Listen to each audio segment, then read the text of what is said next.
ఒక సంవత్సరం కాలం నుంచి వీళ్ళ ఇంట్లోనే ఉంటూ ఉన్నాడు. ఈ సందర్భంలో అతని పిల్లల్ని తరచుగా చిత్రహింసలకు గురి చేయడం అనేది జరుగుతూ ఉంది. పిల్లలందరి శరీరం మీద కూడా ఎక్కడ గ్యాప్ లేకుండా కూడా గాయాలు అనేవి ఉన్నాయి.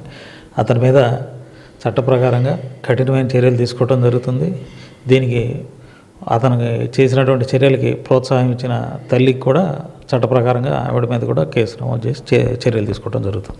ఏంటి సార్ అసలు ఈ పవన్ అనేవాడు ఎక్కడ ఉంటాడు, ఏంటి అసలు అతను బ్యాక్గ్రౌండ్ ఏంటి సార్? ఇంత కిరాతకంగా పిల్లల్ని మొబైల్ ఛార్జర్తో కొట్టడం, కారం పెట్టడం, మరలా పచ్చిమిరకాయలు తినిపించడం, ఇటువంటి అతని మానసిక పరిస్థితి ఎలా ఉంది? వీళ్ళంతా డైలీ లేబర్ పని చేసుకునేవాళ్ళు అండి. బ్యాక్గ్రౌండ్ అంటూ ఏం లేదు. రొటీన్లో జరిగే విషయాలే. ఇతను ఒక సైకో మనస్తత్వంతో ఉన్న పరిస్థితుల్లో ఈ పిల్లల్ని ఈ విధంగా చిత్రహింసలు పెట్టడం జరిగింది. దానికి తగ్గట్టుగా అతని మీద కఠినమైన చర్యలు తీసుకుని కఠినమైన సెక్షన్లతో అతన్ని రిమాండ్ చేయడం జరుగుతుంది. సార్ ఏంటి వైద్యులు ఏమంటున్నారు? మీరు మాట్లాడినప్పుడు వారు ఎప్పటిలోగా తేరుకునే అవకాశం ఉంటుంది పిల్లలు, ఆ తర్వాత పిల్లలు ఎక్కడికి తీసుకెళ్లే అవకాశం ఉంటుంది? ఇది చైల్డ్ వెల్ఫేర్ కమిటీ వాళ్ళతో మాట్లాడామండి. ఆ చైల్డ్ వెల్ఫేర్ వాళ్ళ కమిటీ ఆధ్వర్యంలో వాళ్ళని ఐసీడబ్ల్యూఎస్ వాళ్ళు వచ్చిన్నారు. వాళ్ళు చైల్డ్ హెల్ప్ లైన్ వాళ్ళు వచ్చేసి మనకి నియర్ బై ఉన్నటువంటి హాస్టల్ ఎక్కడంటే చూసి, అంటే ఇద్దరు ఉన్నారు కాబట్టి పాప బాబు ఇద్దరిని కూడా ఒకే ప్లేస్లో ఉంచే విధంగా మేము దానికోసమని చర్యలు తీసుకుంటా ఉన్నాం.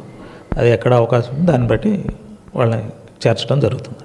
సార్ అంటే తల్లి కూడా తన మీద కూడా పవన్ దాడి చేశాడు, ఇక గత్యంతరం లేని పరిస్థితుల్లో తన అసహాయరాలుగా ఉండిపోయానని ఒక సెంటిమెంటల్ స్టోరీ ఇప్పుడు చెప్పే ప్రయత్నం చేస్తుంది. ఏంటి అందులో వాస్తవాలు ఏంటి? అంటే ఇక అవన్నీ ఇక ఎస్కేప్ అవడానికి ఏమైనా మాట్లాడొస్తారు.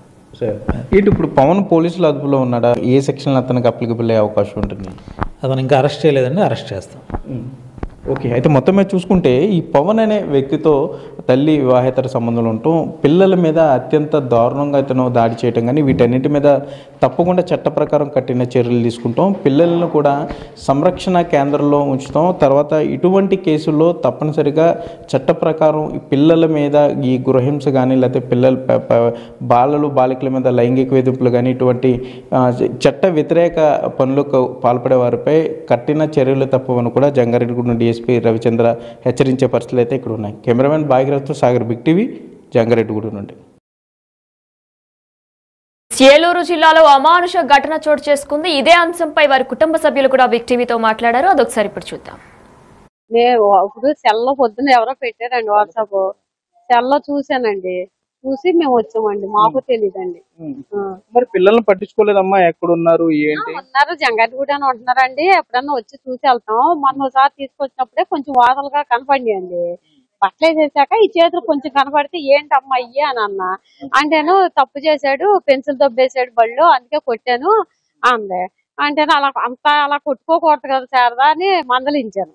అలా కొట్టుకోకూడదు కదా, చిన్నపిల్లల్ని చిన్న దెబ్బ వేయాలి, పెన్సిల్ దొంగతనం చేస్తే పిల్లలకి తెలియదు కదా, తెలిసి చేయరు కదా అని చెప్పి నేను అన్నాను. ఇక ఎప్పుడు కొట్టంలే అమ్మా అందే. అన్నాక 2 నెలల దాకా మళ్ళీ రాలేదు. మేము హోటల్ పని మాకు ఖాళీ ఉండదు, ఇంకా రాలేదు.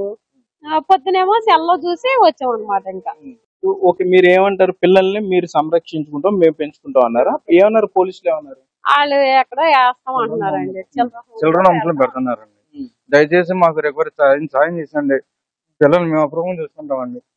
ఇటువంటి కష్టం రాకుండా. మాకు బాబు అండి, బాబు కూడా అన్నాడండి. మా బాబు కూడా దూరంగా పెట్టారా? మా భర్త నుండి దూరంగా వచ్చిన మీరైనా మోరల్ సపోర్ట్?